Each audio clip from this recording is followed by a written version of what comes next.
Bismillahirrahmanirrahim. Assalamualaikum warahmatullahi wabarakatuh.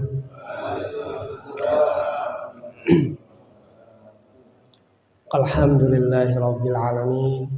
Alhamdulillahilladzi arsala rasulahu bil huda wa dinil haqq liyuzhirahu 'alad dini kullih walau karihal musyrikun wa kafa billahi syahida. Asyhadu an la ilaha illallah wahdahu la syarika lah wa asyhadu anna Muhammadan abduhu wa rasuluhu la nabiyya ba'da. Allahumma shalli wa sallim ala sayyidina Muhammad wa ala ali sayyidina Muhammad fil awwalin wal akhirin wa fil mala'il a'la ila yaumiddin. Amma ba'du. Bapak-bapak jemaah Masjid Al-Madinah yang dimuliakan oleh Allah SWT, marilah kita sama-sama seraya mengucap menundukkan diri kita serendah-rendahnya di hadapan Allah SWT yang maha sempurna, yang menurunkan agama Islam yang sempurna,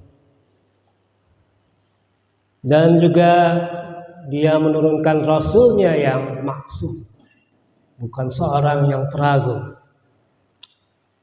Dan tak lupa salam dan salat pada junjungan baginda Nabi Muhammad SAW, pada keluarga beliau, pada zuriat beliau, pada istri-istri beliau, dan para sahabat.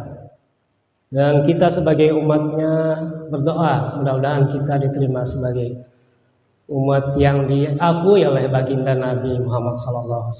Amin. Dan tentu juga kita juga berharap mudah-mudahan kita mendapatkan syafaat di hari yaumil akhir nanti, di mana tidak ada syafaat kecuali dari syafaat baginda Nabi yang dimuliakan dan diizinkan oleh Allah SWT. Beliau memberikan syafaat kepada kita. Amin ya rabbal alamin. Bapak-bapak, mungkin saya sih tidak cenderung memberikan materi pada hari ini, gitu ya. Maunya sih berdiskusi saja, gitu ya. Tapi mungkin belakangan juga terusik beberapa pernyataan dari para petinggi kita yang mungkin kontroversial, selain gitu ya, kontroversial, hal-hal yang baku yang sudah menjadi umum pengetahuan, tapi dilakukan dengan pernyataan seperti itu, gitu ya.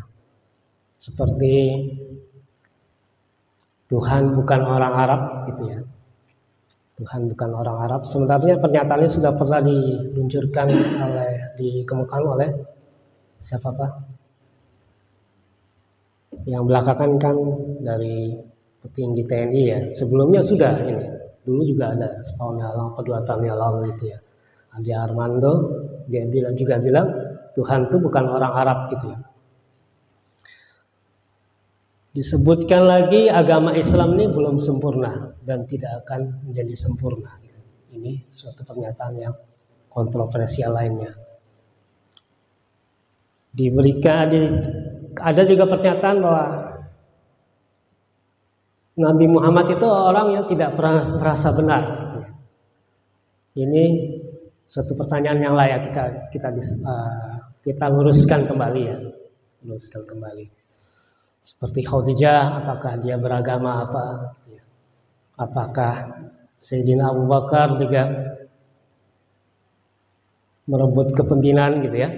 Apakah Umar juga bertindak diktator? Hal-hal seperti itu, hal-hal yang sebenarnya kalau menurut saya pribadi, gitu ya. Kalau menurut saya pribadi itu hal-hal diskusi tingkat tinggi sih sebenarnya. Kalau kita bisa berdiskusi ya, tapi kalau hal-hal seperti itu dikemukakan di suatu forum terbuka, gitu ya, forum penjelasan yang mungkin ada orang yang Muslim yang mungkin belum banyak tahu, awam lah, gitu ya. Agama ini halnya jadi masalah, gitu. Seperti Tuhan bukan orang Arab ini sepertinya pernyataan yang benar, tapi kalau kita kritisi lagi, justru pertanyaan itu salah sekali gitu ya. Salah sekali, mendasar sekali. Orang yang mengupakan ini nggak pernah belajar sifat 20 kali ya, Pak ya. Kita sebagai umat Islam Indonesia bermazhab Syafi'i, berakidah Asy'ari gitu ya, bertasawuf Imam Al-Ghazali gitu ya. Dari kecil kita sudah belajar sifat 20. Mungkin Bapak-bapak tahu ada dari kapan? Dari SD atau dari SMP gitu ya. Kita sudah belajar sifat 20. Tuhan bukan orang Arab, ya jelas. Pernyataannya jelas gitu ya. Tapi itu dangkal sekali pernyataannya. Kalau Arabnya dihilangkan misalnya, Tuhan bukan orang, itu mungkin masih lebih benar. Tapi jelas bukan orang.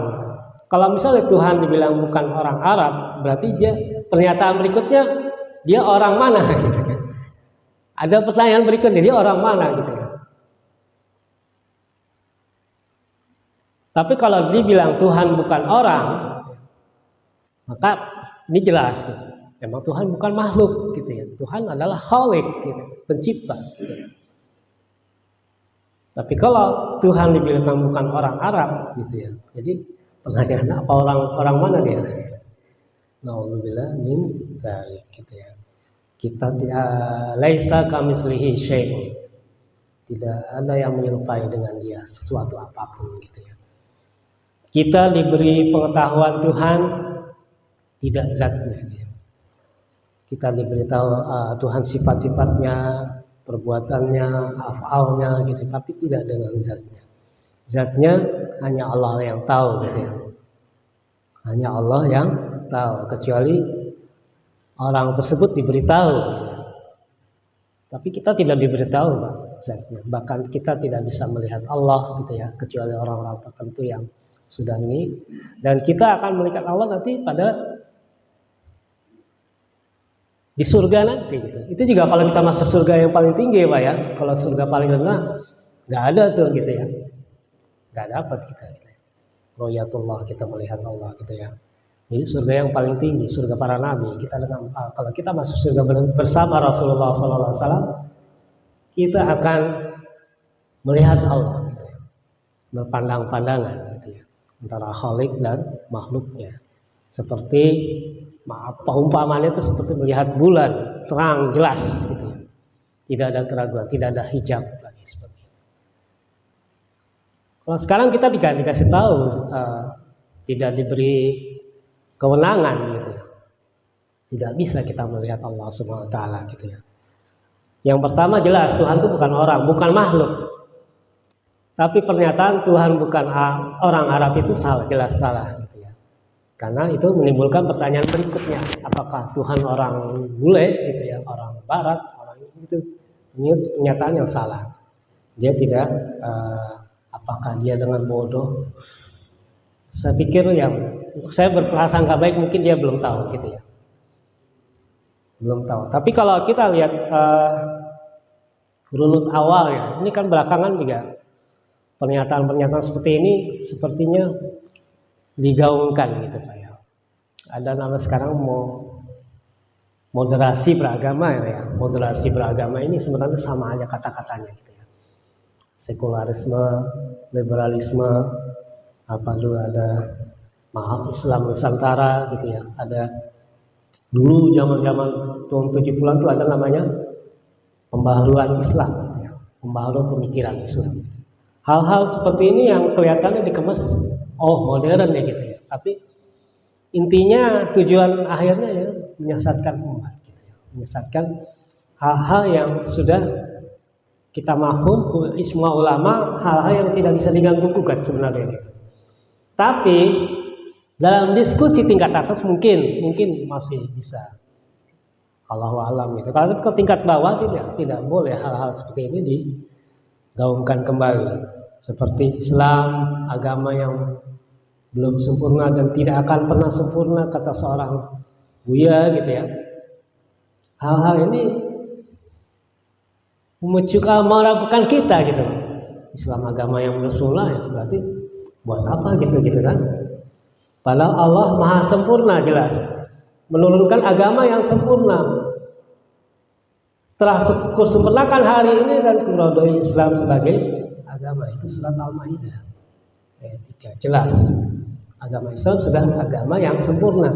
Masalah umatnya penafsirkannya itu mungkin belum sempurna. Kita sebagai umat belum tentu sempurna menafsirkan agama ini gitu. Mungkin, tapi Allah itu maha sempurna, Islam itu agama sempurna, dan Rasul sempurna nggak Pak? Rasul sempurna nggak Pak? Ada yang bisa jawab gitu? Rasul peragu nggak? Rasul tidak sempurna, tapi Allah qadarullah dia al-maksum. Rasulullah begitu melakukan kesalahan langsung ditegur, langsung diperbaiki. Jadi Rasulullah disempurnakan. Rasulullah tidak sempurna, tapi disempurnakan oleh Allah. Gitu. Dijaga kesempurnaannya oleh Allah SWT. Seperti itu. Sekarang dibilang Rasulullah itu tidak merasa benar. Ini pertanyaan benar atau salah Pak? Kira-kira pernyataan ini benar atau salah? Kalau ini seorang kiai ustaz bilang Rasulullah itu nggak pernah merasa benar gitu. Kelihatannya benar gitu ya. Kelihatannya benar, tapi tujuannya apa? Tergantung tujuannya gitu. Saya seperti tujuan tadi mungkin dia ingin berdiskusi, ustaz ini atau kiai ingin berdiskusi, tapi tidak tepat juga berdiskusi di depan halayak. Gitu. Ini tingkat diskusi dalam arti debat kaum intelektual gitu ya, dengan dalil-dalil, dengan hujah-hujah yang mungkin bisa diskusikan. Kalau saya melihat, saya pribadi maaf awam gitu, saya orang awam gitu. Saya bukan ustadz, bukan ulama juga, ini orang awam saja. Kalau Rasulullah merasa tidak benar, dia dalam rangka bermunajat pada Allah SWT, berhadapan dengan Allah SWT. Tentu ini suatu hal yang sudah selayaknya. Kita sebagai hamba tentunya tidak merasa sempurna, tidak merasa benar di hadapan Allah SWT. Akan tetapi kalau pernyataan dihadapkan pada halayak umum, misalnya Rasulullah berkhutbah, saya nggak pernah merasa benar gitu. Gimana umatnya gitu? Rasulullah sebagai qudwah yang paling tinggi, yang paling diikuti itu tidak merasa benar ya. Umatnya gimana gitu? Gimana kalau pemimpinnya saja ragu gitu? Saya nggak yakin gitu ya, nggak yakin surga itu ada gitu ya, nggak yakin neraka itu ada gitu. Gimana umatnya gitu Pak? Kalau pemimpinnya saja tidak ragu, gitu. Mungkin itu harus tegas gitu ya, harus jelas. Allah itu ada, surga itu ada, neraka itu ada, harus jelas. Nggak bisa kita bilang saya ragu nih, cuma percaya saja lah gitu ya. Saya ragu, nggak mungkin. Kalau saya ngomong mungkin ya gitu Pak. Bapak bisa ragu dengan saya gitu, itu wajar, dan saya juga tidak merasa benar gitu. Dalam selama itu saya tidak merasa benar, makanya kita ada diskusi, karena saya bukan maksum, tidak ada yang membenarkan saya dalam hal ini gitu. Mungkin pemahaman saya bisa salah gitu. Makanya kita perlu berdiskusi. Nanti dikubur, begitu pertama dikubur kita ditanya apa Pak sama malaikat mungkar nakir gitu ya. Pertama yang kita ditanya man rabbuka, siapa Tuhanmu? Kalau kita tadi pemahaman kita Tuhan itu bukan orang Arab, kita jawabnya apa? Man Rabb, siapa Tuhanmu? Oh, Tuhan saya bukan orang Arab gitu. Kalau kita pemahaman itu kemungkinan akan menjawab seperti itu. Tuhan kita manusia yang dijadikan Tuhan, misalnya gitu. Maaf, mungkin di sini ada Nasrani gitu ya. Nasrani apa Kristen lah? Nah itu perdebatan lagi. Kristen lah. Nah, Kristen tuh menganggap Yesus itu sebagai Tuhan, Nabi Isa itu sebagai Tuhan. Jadi kalau nanti dia dikubur, ditanya siapa Tuhanmu? Yesus. Terus ada yang mungkin tidak punya Tuhan, saya bingung, saya tidak punya Tuhan gitu kan. Ada yang Tuhannya Uang itu, oh Tuhan saya fulus gitu. Pertanyaan apakah kita menjawab dengan mulut kita? Tentu tidak. Di dalam kubur kita menjawab dengan amalan kita, pemahaman kita. Waktu pertama di kubur kita nggak ditanya, kamu lulus S3 nggak gitu ya? Kamu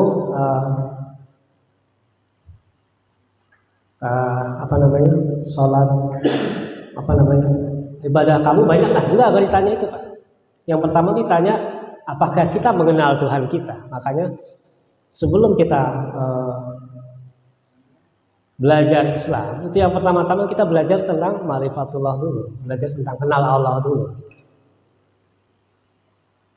Satu, untuk menjawab itu cuma satu aja sifat yang paling penting. Apa tadi sifat tadi? Kalau supaya kita meyakini bahwa Allah itu bukan makhluk, sifat apa yang dari sifat 20 Bapak mungkin? Sifat apa Pak? Ada kita wujud ya, ada kidam, ada baqo, ada apa lagi Pak? Ada lagunya tuh. Kalau anak-anak kemarin udah yang hafal tuh 3 orang, mukhalafatul hawadis. Jadi itu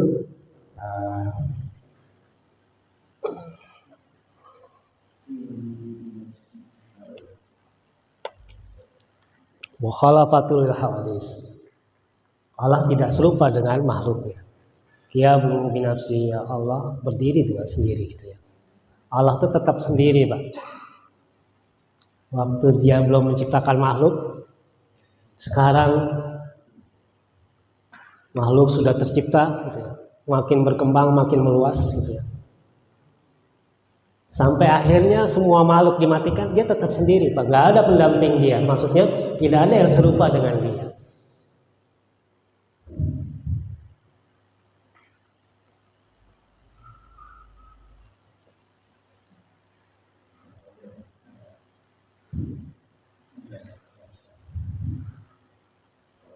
Allah itu berbeda dengan makhluknya. Mustahil Allah itu sama dengan makhluknya. Allah tidak serupa dengan suatu apapun. Ini dalilnya Asy-Syura surat 42 ayat 11. Laisa kamitslihi syai'un wa huwas samiul basir. Tidak ada suatu pun yang serupa dengan Dia, dan Dialah yang Maha mendengar dan Maha melihat. Ini jelas Pak. Jadi jangan coba kata-katakan Allah itu bukan orang Indonesia, bukan orang Arab, bukan orang apa gitu. Tentunya kalau dalam konteks kemarin seorang ini dia mengucapkan misalnya dia bilang kan sehabis sholat gitu ya, sehabis sholat ya saya pakai bahasa Indonesia saja gitu ya untuk berdoa karena Tuhan bukan orang Arab. Pernyataan pertamanya benar. Artinya misalnya dia tidak bahasa Indonesia tidak apa-apa, apa maksud tidak bisa bahasa Arab tidak apa-apa, berdoa dengan bahasa Indonesia. Jangankan bahasa Indonesia, bahasa Sunda, bahasa Jawa, bahkan bahasa binatang pun bisa. Allah tahu gitu ya. Kalau dia mau pakai bahasa binatang, Allah tahu. Gitu ya. Ataupun dia tidak berbahasa, dia tidak berdoa, Allah pun tahu keinginan dia. Allah pun sudah menjawab doa kita sebelum kita berdoa. Yakin itu. Allah sudah menjawab. Kita belum berdoa nih. Kita berdoa apa biasanya? Minta panjang umur gitu, minta sehat gitu ya. Minta ditetapkan iman gitu ya. Minta apa lagi Pak? Minta istri yang soleha gitu ya. Minta anak yang soleha. Allah tahu sudah dikabulkan Pak, benar nggak Pak? Sudah dikabulkan belum? Bapak belum berdoa loh. Allah sudah mengkabulkan. Bapak minta nggak jadi muslim? Lahir jadi muslim Pak? Nggak pernah minta kan? Tapi kita sudah dikabulkan gitu Pak. Banyak hal-hal yang Allah sudah kabulkan padahal kita belum berdoa. Jadi tidak ada masalah dengan bahasa apa kita mau berdoa, kecuali kalau dalam sholat emang jangan diganggu-ganggu lagi tuh Pak. Sholat pakai bahasa Indonesia. Dulu ada kelompok mana tuh yang sholat pakai bahasa Indonesia gitu, biar lebih khusyuk. Salah, pernyataannya salah.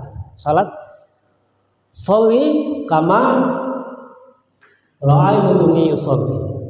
Shollu kama ra'aituni yusolli. Jadi Sholat itu sebagai mana Nabi itu sholat. Jadi kita harus mengikuti. Ya. Pakai bahasa Arab, pakai bahasa Arab. Jangan dirubah lagi pakai bahasa Indonesia gitu. Kalau masalah berdoa di setelah sholat, mungkin bisa. Tapi sebenarnya itu pun pernyataan yang dangkal juga Pak ya. Emang doa sholat rumit-rumit amat gitu. Enggak juga gitu ya. Subhanallah 33 kali, Alhamdulillah 33 kali, Allahu Akbar 34 kali. Itu simpel gitu. Kenapa nggak mesti pakai bahasa Arab? Ya kalau belum bisa ya belajar lah gitu ya. Belajar. Kalau belum tahu artinya gitu kan.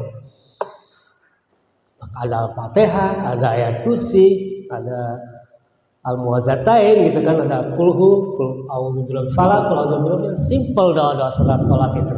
Bisa dihafal, bisa di ini. Kenapa tidak mau? Persoalannya tidak bisa atau tidak mau, itu masalahnya. Kalau seorang sudah umur 50 tahun tidak bisa bacaan sholat, sebenarnya dia muslim dari kecil itu dipertanyakan gitu. Dipertanyakan kemana aja dia gitu ya. Sholatnya di masjid nggak gitu ya. Kalau sholat, mungkin masjid-masjid sekarang ada yang kayak Al-Masjid Al-Madinah mungkin tidak zikir jahar ya. Tapi di masjid-masjid pada umumnya di Indonesia itu zikir jahar. Mayoritas zikirnya jahar. Jadi kalau orang dia sering sholat berjamaah di masjid pasti tahu hafal karena imamnya jahar dia mengucapkan doa-doa setelah sholat. Kalau anak TK yang ngomong, anak SD yang ngomong, saya belum bisa bahasa Arab nih, doa pakai bahasa Indonesia wajar gitu. Tapi kalau orang sudah tua bangkotan maaf gitu ya. Tapi nggak tahu kalau dia memang belum belajar Islam ya. Tapi kalau sudah kita tua, saya nih sudah umur 40 tahun lebih gitu ya misalnya. Tidak bisa itu pertanyakan pada diri saya. Saya Islam sejak kecil gitu. Orang tua mengajarkan kita juga. Sebelum sholat jamaah di masjid, sholat jamaah di rumah itu diajarkan doa-doanya. SD kita belajar, walaupun kita SD umum gitu ya, SD ini ada kita belajar agama 2 jam 1 minggu gitu. SMP juga begitu, SMA kita belajar hal-hal seperti itu gitu. Sangat naif sekali kalau tidak tahu hal-hal seperti itu. Pertanyaannya tadi kedua, tahu apa tidak mau tahu, atau misalnya dia punya kepentingan tertentu gitu ya.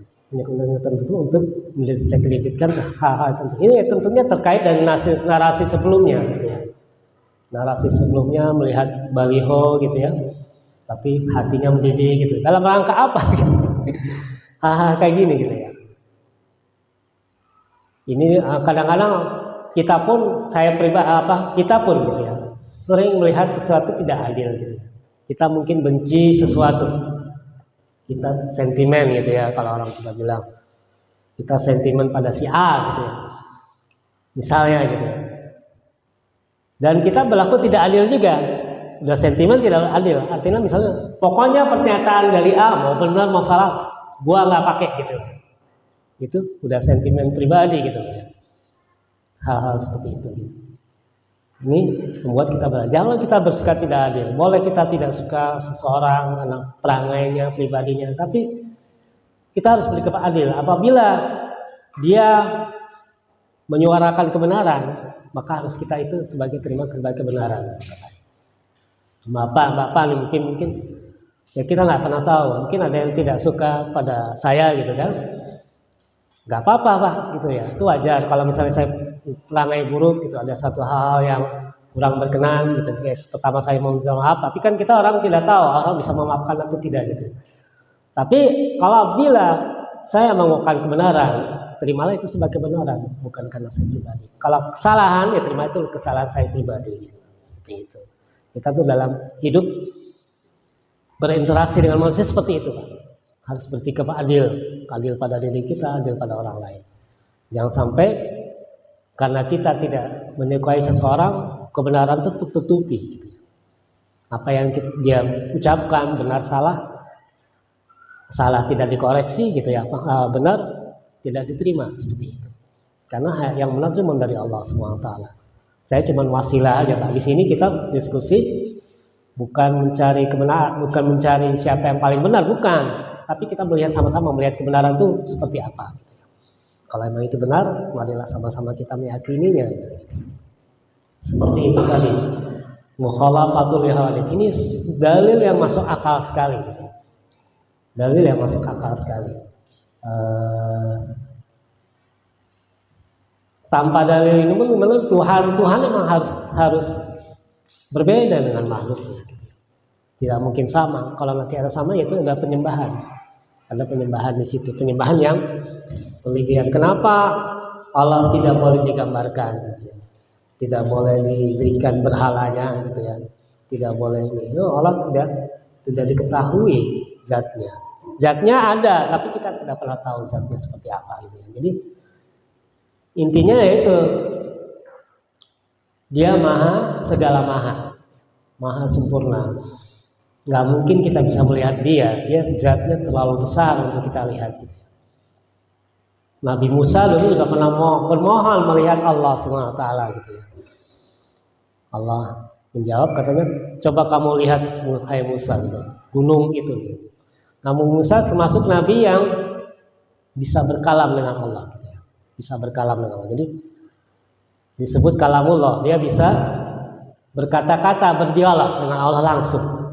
Itu Nabi Musa alaihissalam. Kalamullah. Ya.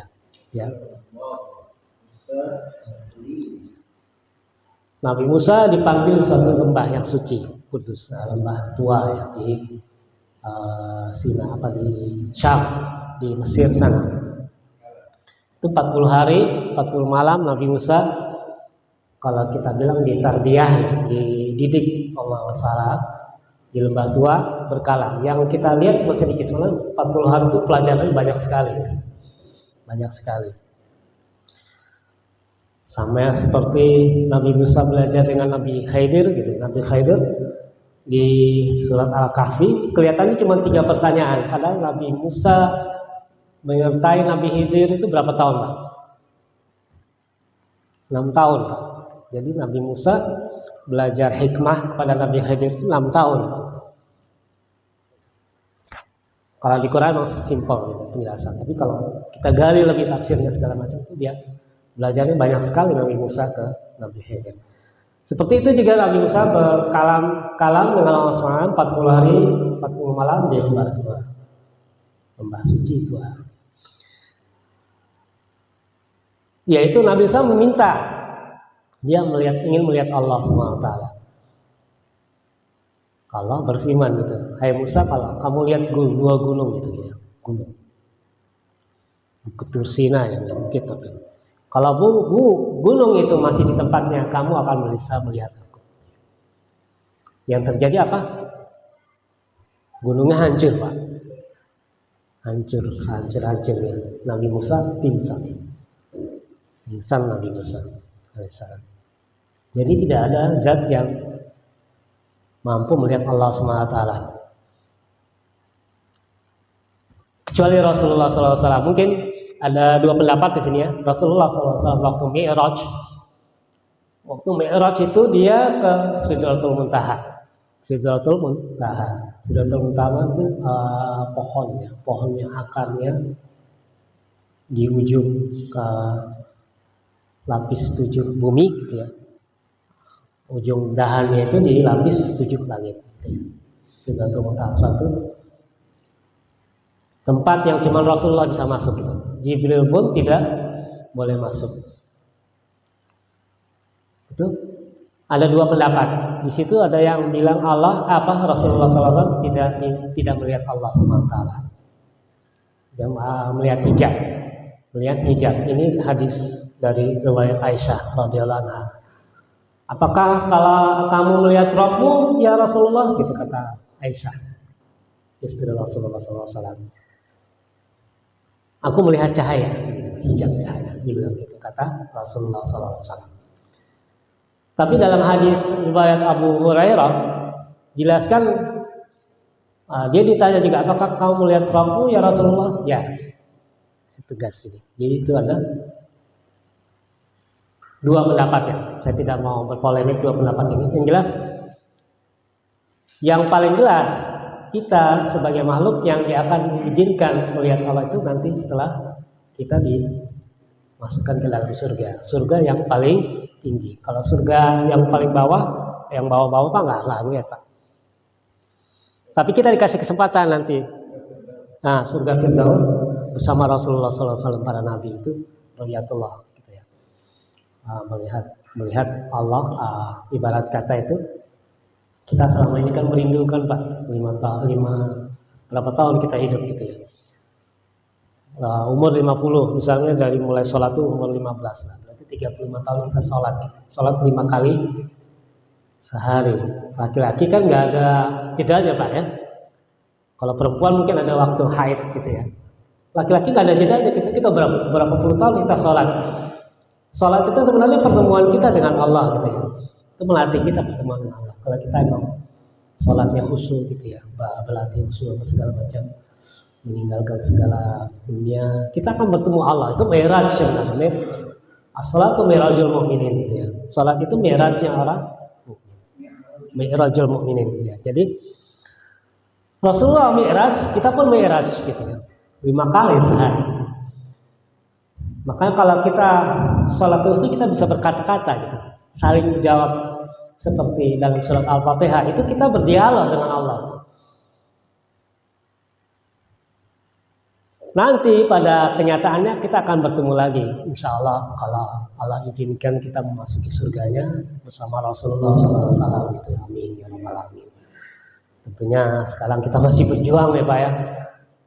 Tak lepas di fakir sendiri tentunya berjuang gimana kita bisa husnul khotimah, kita bisa mengenal Allah lebih dalam lagi dengan macam-macam ilmu lah, ilmu tauhid, ilmu ma'rifatullah yang lebih dalam lagi supaya kita bisa mengenal Allah. Jadi kita mengenal siapa yang kita sholati, nggak cuma gerakan dan qomat kamit saja Pak, tapi dalam jiwa kita.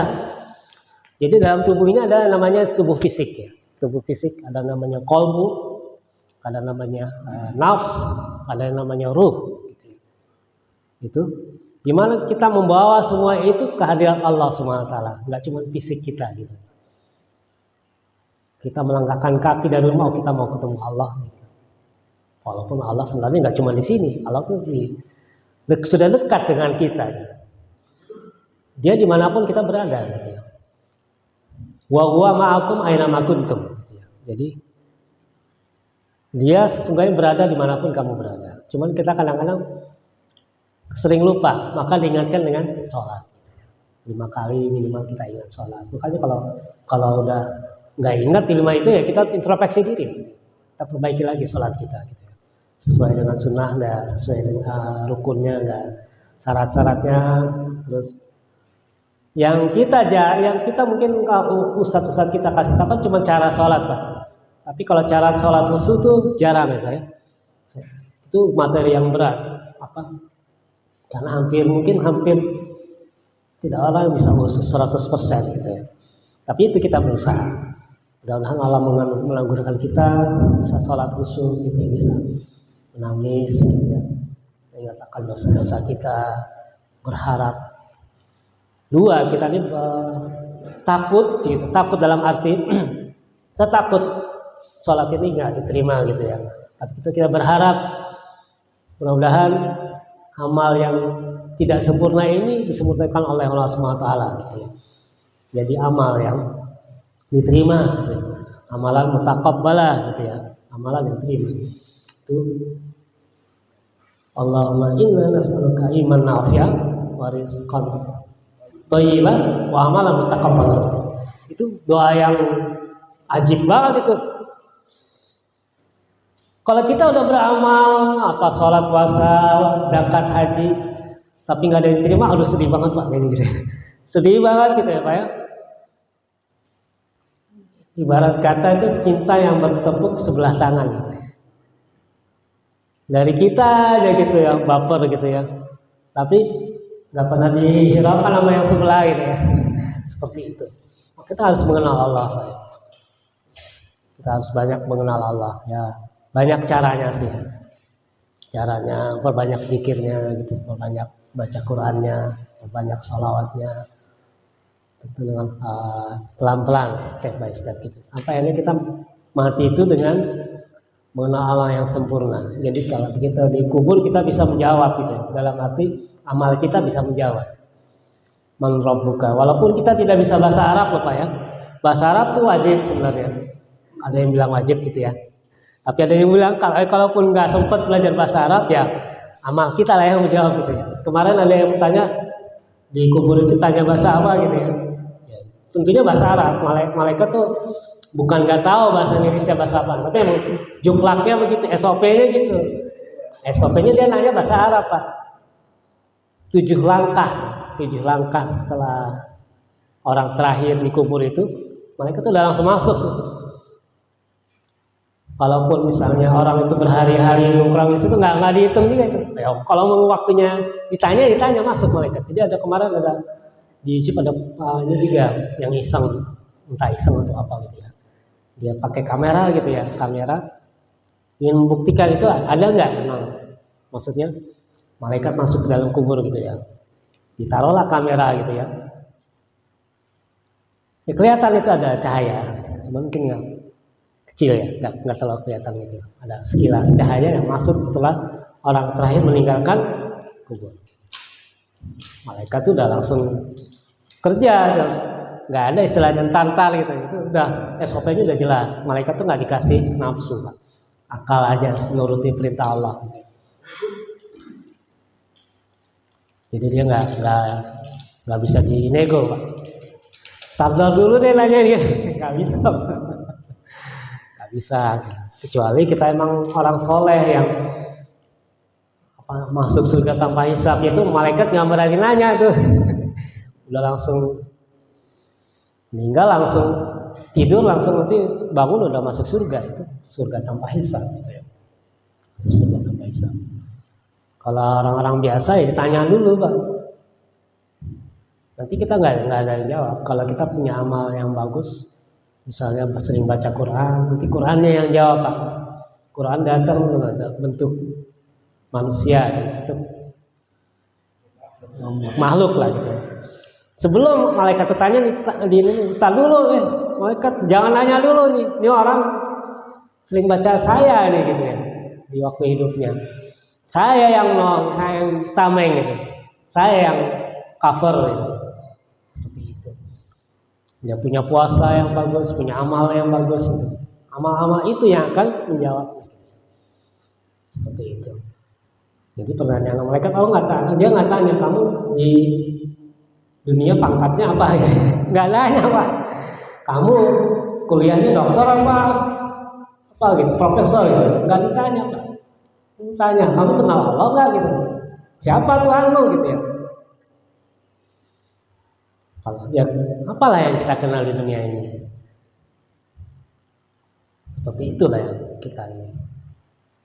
Jadi saya tidak berpanjang lebar, mungkin sudah waktu surut ini. Saya pikir demikian. Maaf, ini cuman tadi ada isu-isu juga seperti saya tambahin sedikit ya. Khadijah itu agamanya Nasrani. Nah kita perlu pembahasan lagi. Nasrani itu apa? Kristen itu apa? Gitu ya. Perlu pembahasan lebih lanjut. Kalau yang dimaksud Nasrani ada Yahudi, Nasrani itu kan menunjuk tempat kaum gitu ya. Yahudi, agama Yahudi itu agama yang khusus untuk orang Yahudi. Nah, Taurat di situ ada Nabi Musa. Nasrani itu apa? Nasrani itu Nazaret ya. Jadi disebut orang Nazaret gitu ya. Tempat dilahirkannya Nabi Isa alaihissalam di Nazaret. Jadi orang disebutnya Nasrani. Padahal nggak ada nama dari zaman Nabi Adam sampai Rasulullah SAW itu agama itu cuma satu Pak, agama Islam, agama yang berserah diri. Masalah Yahudi dia dinamakan Yahudi karena emang orang Yahudi, padahal orang Islam juga.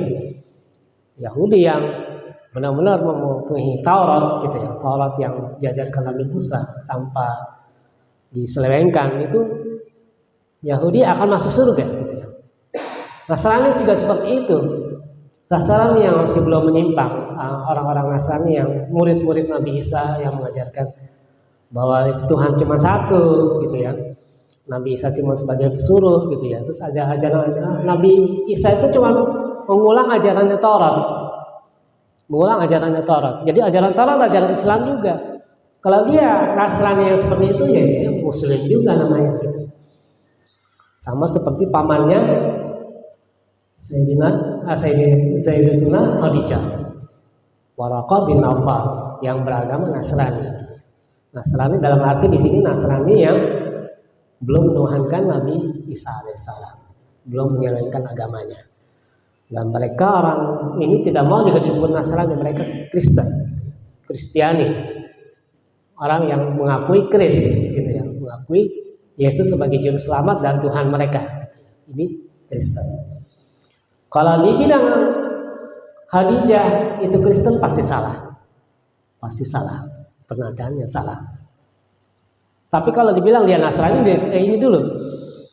Nasrani yang mana dulu? Gitu. Kalau Nasrani yang sesuai Islam, dia muslimah, bukannya Nasrani disebutnya, tapi muslimah, karena dia Nasrani itu kan menunjuk tempat. Sedangkan Khadijah kan Khadijah di Mekah, gitu. Di Mekah tidak ada namanya agama Mekah ini. Agama kafir nenek moyang Quraisy gitu. Quraisy kalau mau dibilang gitu kan.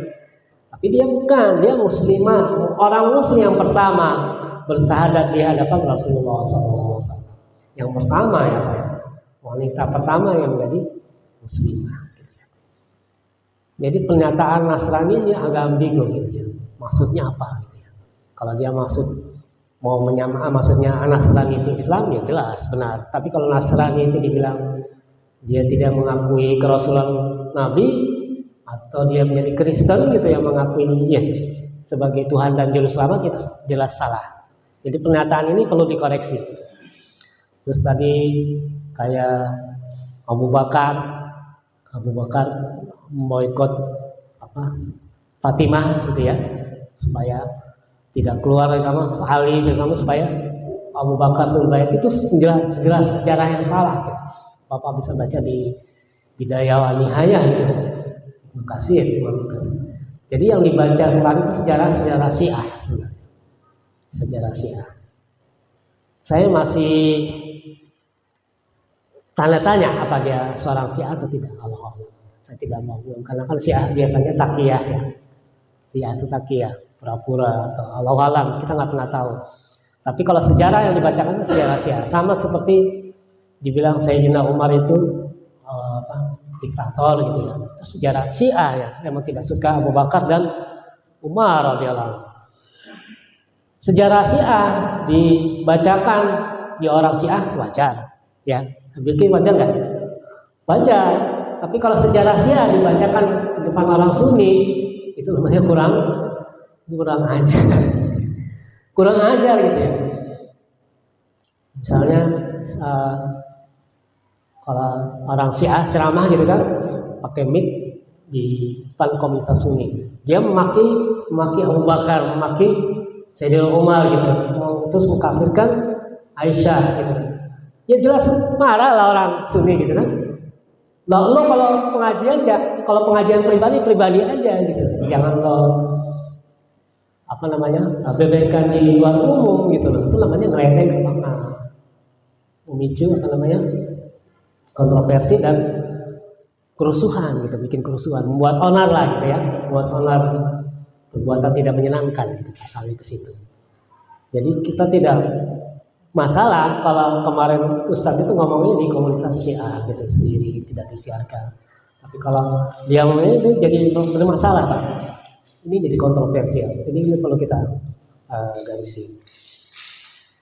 Jadi cuman saya melihatnya selalu ada positifnya dengan orang-orang liberal, orang-orang sekuler yang mencoba mengotak-atik agama Islam. Kita jadi